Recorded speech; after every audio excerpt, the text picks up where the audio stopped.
When your business grows,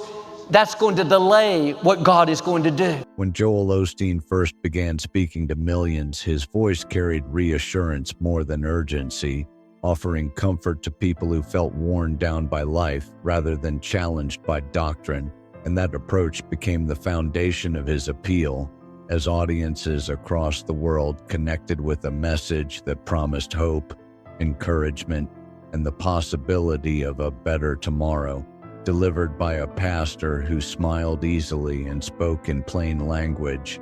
making faith feel accessible rather than intimidating. And while critics would later question the depth of that message, its emotional resonance was undeniable, allowing Joel to rise not only as a preacher, but as one of the most recognizable spiritual figures of his generation. A family built on faith and vision, Joel Osteen was born on March 5, 1963, in Houston, Texas, into a family where faith was not merely practiced, but lived publicly, as his father, John Osteen, had already begun reshaping his own ministry years earlier, moving away from traditional Baptist structures toward a more charismatic vision centered on healing and possibility, supported closely by his wife, Dodie, whose presence anchored both the family and the growing congregation. And together they created an environment where belief was tied to optimism, resilience, and the conviction that faith could actively shape outcomes rather than simply interpret them. The birth of Lakewood Church. Lakewood Church did not begin with grandeur or ambition on a national scale, but with the simple act of faith in 1959, when John and Dodie Osteen opened the doors of a modest congregation inside a converted feed store in Northeast Houston, offering just over 200 seats to people who were not necessarily looking for doctrine as much as they were searching for hope, healing, and a sense that their lives could still change. And as the weeks passed, something quietly powerful began to take shape, drawing individuals who felt overlooked by traditional religious structures and who were moved by messages that emphasized compassion, possibility, and spiritual renewal rather than rigid rules, allowing the church to gradually loosen its denominational identity and grow into a space defined more by emotional connection than by labels. A shift that helped Lakewood expand beyond its physical walls and establish a foundation rooted in inclusivity, resilience, and the belief that faith could be both deeply personal and widely shared, planting the earliest seeds of what would one day become one of the largest congregations in the country. A quiet son behind the camera. Unlike many children raised in ministry, Joel Osteen did not feel drawn to the pulpit or the spotlight during his early years, instead gravitating toward a quieter presence where observation mattered more than performance. And as he grew older, it became clear that his interest lay not in preaching sermons, but in understanding how messages were delivered, shaped, and received, which led him after high school to briefly attend Oral Roberts University to study television and radio communications, though his formal education there was short-lived, as he soon realized that his real classroom awaited back home at Lakewood, where he believed his contribution would come through technology rather than theology, a decision that surprised some but aligned naturally with his reserved personality, allowing him to remain largely unseen while developing skills that would later prove essential, even if at the time they seemed secondary to the work happening on stage. Building a ministry through television. At just 19 years old, Joel returned to Houston and quietly began building Lakewood's television ministry almost from scratch, handling everything from filming and lighting to editing and distribution at a time when most churches had not yet recognized the power of broadcast media. and over the next 17 years, he devoted himself fully to that work, rarely stepping into public view but steadily shaping how the church presented itself to the world, ensuring that each sermon looked professional, approachable, and emotionally engaging, believing that the message deserved the same level of care as any major network production. And through this behind-the-scenes dedication, Lakewood's reach expanded far beyond its physical location, entering homes across the country and turning the church into a recognizable presence long before Joel himself became a familiar face, demonstrating that influence does not always announce itself loudly, but often grows patiently through consistency and vision.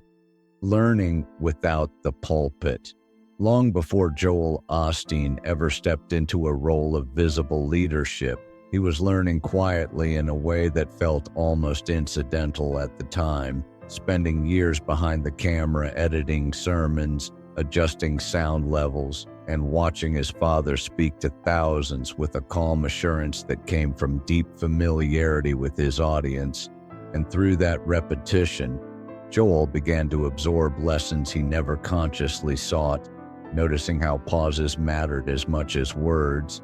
how tone could soften difficult moments, and how consistency built trust over time, even as he continued to decline every invitation to preach, gently insisting that his father's voice was singular and that his own place was firmly behind the scenes.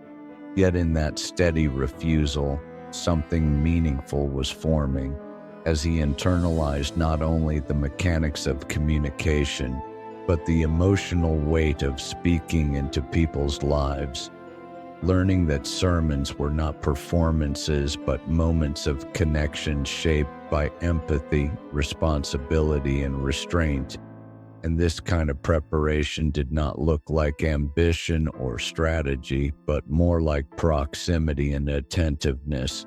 showing that growth often happens quietly when someone listens closely enough for understanding to take root before they ever imagine themselves being called forward. Loss that changed everything. In January 1999, after years of encouragement from his father and considerable personal hesitation, Joel finally agreed to deliver his first sermon, approaching the moment with nervous energy and a focus on personal stories rather than authority, simply hoping to connect rather than impress, unaware that this tentative step would mark the end of one chapter and the sudden beginning of another, because just days later, Joel Osteen passed away unexpectedly, leaving the church and the family stunned by loss, and placing Joel in an emotionally impossible position, caught between private grief and public expectation at a time when nothing felt resolved or certain. And while he lacked formal theological training and had never envisioned himself as a pastor, he became a symbol of continuity for a congregation searching for stability more than answers, showing how leadership sometimes emerges not from long preparation or desire, but from the willingness to remain present when familiar foundations disappear, carrying forward what matters most even while still learning how to carry it. Stepping into an unplanned calling. By June of that same year, Joel Osteen was officially installed as the senior pastor of Lakewood Church, a decision that surprised many and felt daunting even to him.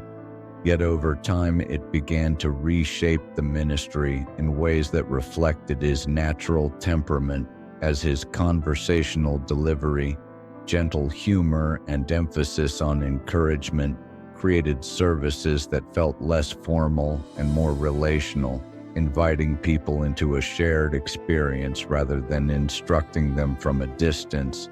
And while this approach differed from traditional expectations, it resonated with a growing audience that was searching for reassurance, hope,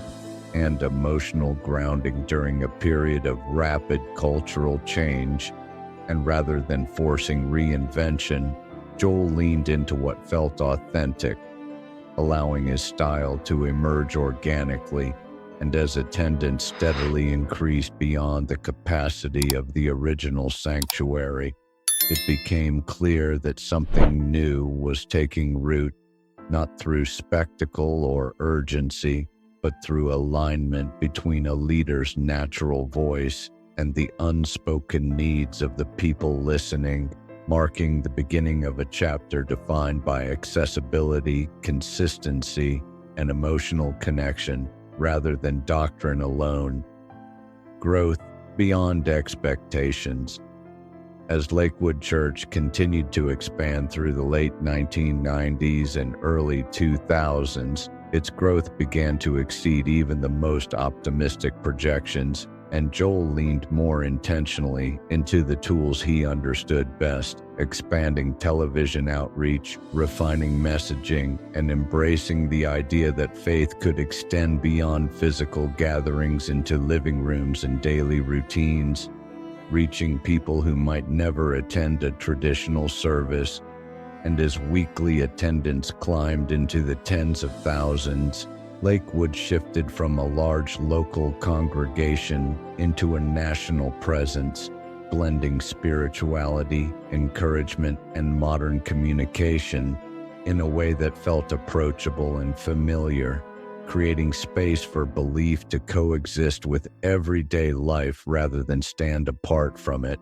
And while the scale was unprecedented, the appeal rested less in numbers and more in tone, as the message emphasized resilience, possibility, and forward motion during a time when many felt uncertain or overwhelmed,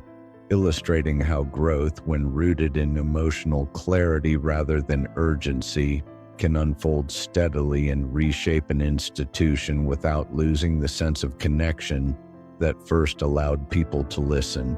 A new home for a growing movement. By the early 2000s, it had become impossible to ignore that Lakewood Church was outgrowing every physical boundary it had once known,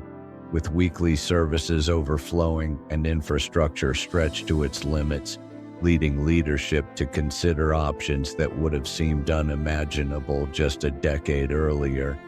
And in 2003, that search culminated in a bold and highly visible decision to lease Houston's former basketball arena, the Compaq Center, a move that immediately signaled both confidence and transformation, not as a rejection of the church's humble origins, but as an acknowledgement of how dramatically its reach had expanded. And after years of extensive renovation, the space was reshaped into a venue designed not only for worship, but also for large-scale gatherings, broadcasting, and community events, opening its doors in 2005 to a packed audience and viewers watching from across the globe, creating a striking contrast between Lakewood's beginnings in a converted feed store and its present reality. And for many supporters, the arena became a symbol of what collective belief,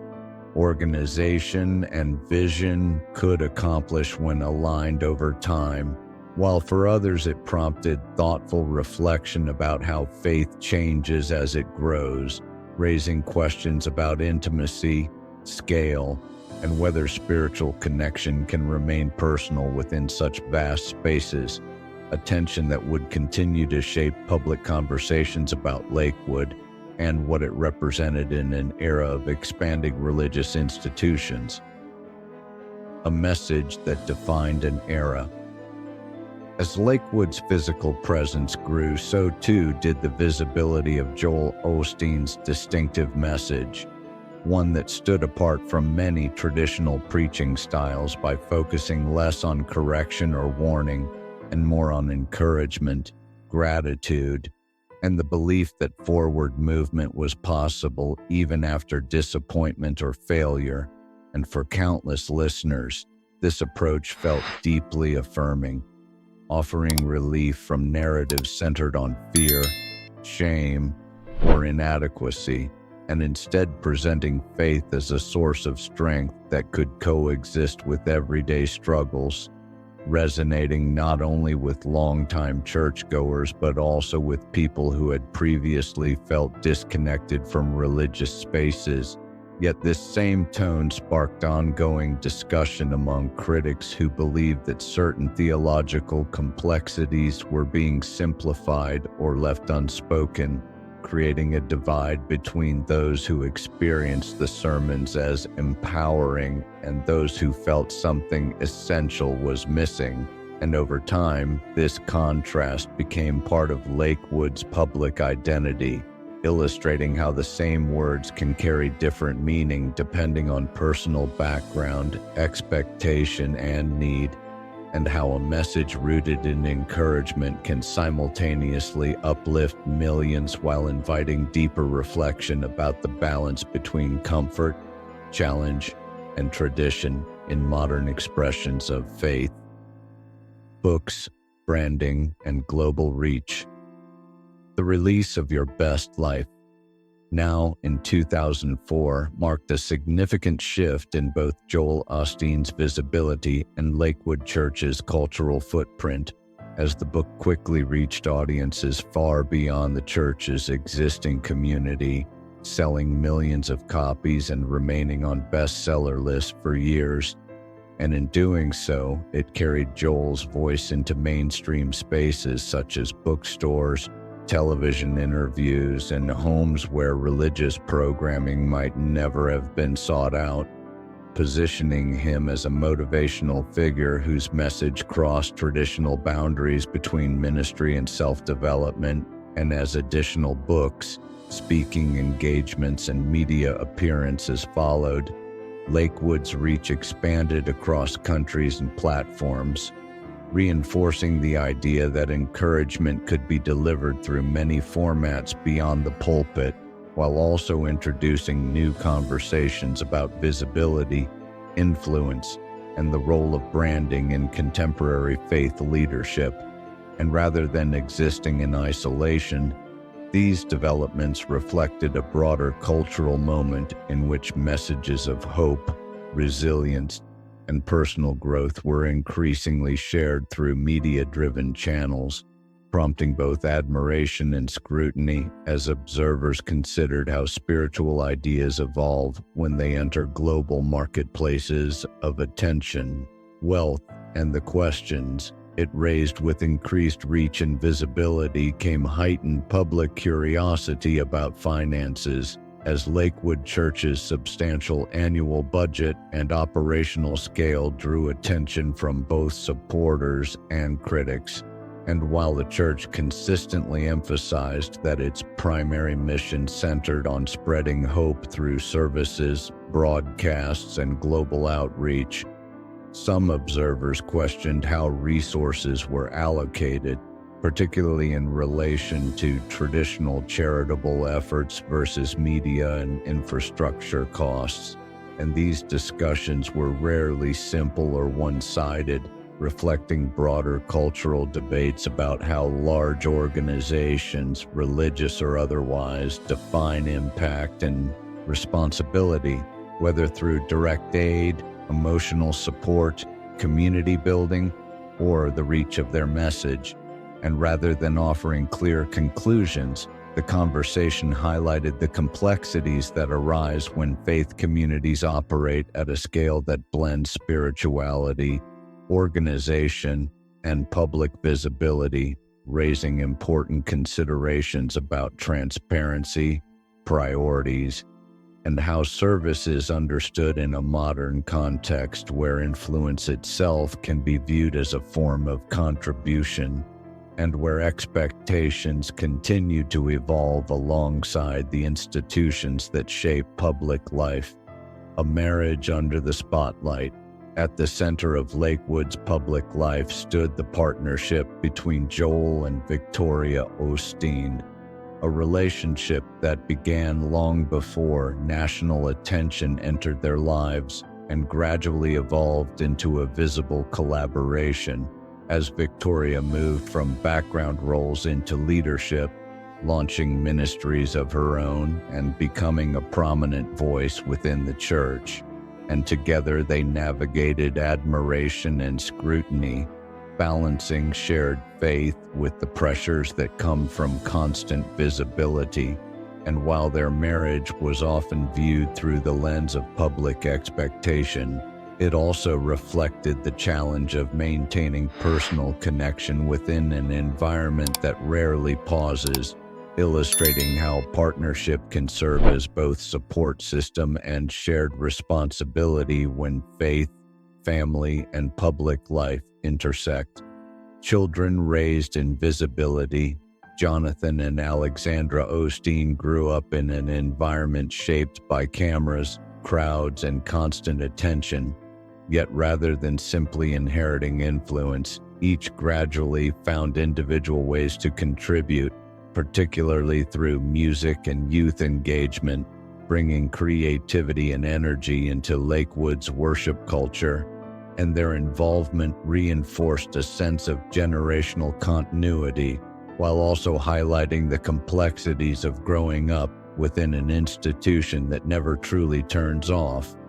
where personal development unfolds alongside public observation, and their paths reflected an effort to engage authentically rather than performatively, showing how identity can be shaped thoughtfully even when formed under extraordinary circumstances. Controversies that changed perception. Over the years, several moments tested public trust in Lakewood and its leadership, particularly during times of crisis when expectations of moral leadership ran high. And while the church has taken steps to respond more visibly in later emergencies, early missteps left lasting impressions, demonstrating how quickly goodwill can erode when actions fail to meet public expectation, regardless of intent. Safety, openness, and reflection. Incidents involving security concerns prompted broader conversations about how large faith institutions balance openness with responsibility. And while Lakewood emphasized unity and healing in the aftermath, critics called for deeper engagement with systemic issues rather than spiritual reassurance alone, underscoring the tension between offering comfort and confronting difficult realities. Loss within the founding family. The passing of Dodie Osteen in 2025 marked the end of an era for Lakewood, as she had long served as a symbolic anchor for the church's identity, representing endurance, faith, and maternal presence. And her death invited reflection not only on the church's origins, but on how leadership transitions reshape institutions built so closely around family legacy. A ministry at a crossroads today, Lakewood Church stands at a complex intersection of influence, criticism, loyalty, and doubt, as Joel Osteen continues to speak messages of hope to millions while facing growing scrutiny about theology, transparency, and purpose. And whether his ministry will adapt, redefine itself, or remain unchanged is a question still unfolding, shaped by a world that increasingly demands both inspiration and accountability from those who lead in the public eye.